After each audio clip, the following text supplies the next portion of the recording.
Login və parolumuzu qeyd edərək Akul tətbiqinə daxil olduqdan sonra ilk əməliyyatımız yeni məhsul əlavə etmək olacaq. Bunun üçün məhsullar başlığı altında məhsul və xidmətlər pəncərəsinə daxil oluruq. Daha sonra yeni məhsul butonuna klikləyirik. Açılan pəncərədə ilk növbədə məhsulun adını qeyd edirik.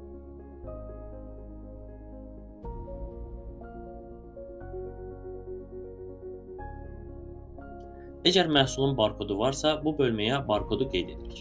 Daha sonra məhsulun qrupunu seçirik. Əgər məhsul qrupu yaratmaq istəyiriksə, plus butonuna klikləyərək yeni qrup yarada bilərik.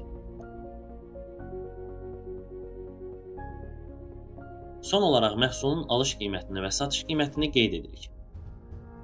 Yadda saxla butonuna klikləyərək prosesi sonlandırırıq.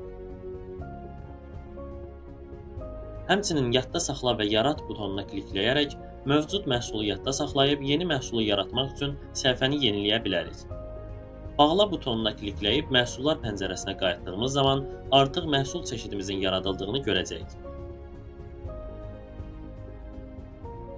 Həmçinin məhsullar siyahısından məhsul çeşidinə görə alış və satış qiymətini, ambar qalığını görə bilərik.